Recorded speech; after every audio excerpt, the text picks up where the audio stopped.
Oh wow, a white guy on the internet is about to talk about Star Wars. That doesn't happen very often. I bet he'll offer some dazzling new insights into the franchise that I've never heard anyone else discuss before.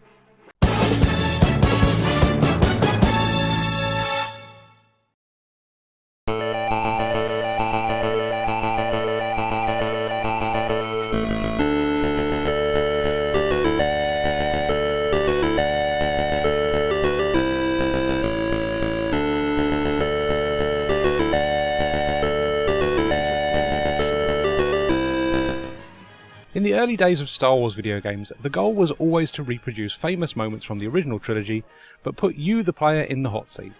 A lot of these early attempts are fairly quaint by today's standards, because the technology just wasn't there to reproduce the visuals of a state-of-the-art science fiction film from 1977.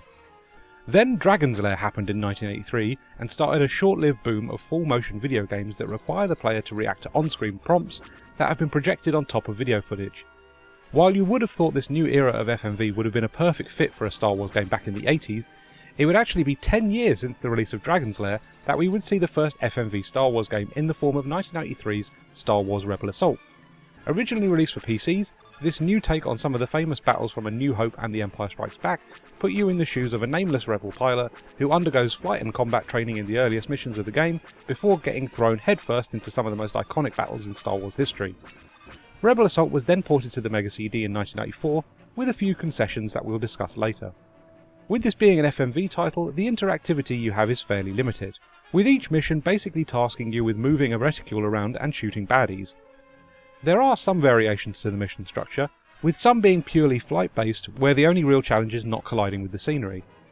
These are actually a little awkward at first because the game doesn't explain how to take tight corners in-game, so you'll often find yourself rubbing against the canyon walls until you explode. The instruction manual explains that to make tight corners you need to press up and left or right together. Once you know this, you basically have an understanding of all the deep nuance to Rebel Assault's movement that you could possibly want to know, and you'll have a much better time with this title as a result. So on to the action. Rebel Assault presents the player with various missions that largely involve shooting stuff in various locales. It's a pretty bare-bones Star Wars experience that never really asks too much of you, only getting particularly difficult when you're asked to dodge larger environmental obstacles while also having to shoot enemies. These are the missions where Rebel Assault really shines, as you actually start to feel like an ace rebel pilot, navigating difficult terrain and dogfighting with TIE fighters. What also helps sell the experience is the extensive use of video sequences, and the iconic John Williams score, which we've likely had to alter for this video to avoid a copyright strike. It honestly looks and sounds so much like the Star Wars you know and love from the movies, that it becomes pretty engrossing, with each mission offering up some other Star Wars iconography for you to enjoy, and even letting you partake in one mission out of the cockpit, making your way on foot into the rebel base on Hoth and shooting stormtroopers in blaster duels. Enough can't be said for the visual variety that Rebel Assault offers from stage to stage, and everything has been achieved with a mix of digitised footage from the films and newly rendered CGI animation that has also been digitised for use in this game. Unfortunately, there is a fairly obvious visual downgrade in the Mega CD version, and that's the quality of the footage. Due to the limited colour palette of the Mega CD, the visuals have been heavily compressed and dithered to run on the system, and an entire mission has also been removed to accommodate the sheer quantity of it all. We also get a pretty large hit to the frame rate, which is now fairly stuttery in certain scenes, and we also lose the option to play as a female pilot, presumably because there wasn't enough disk space to include another character's worth of animations and voice work.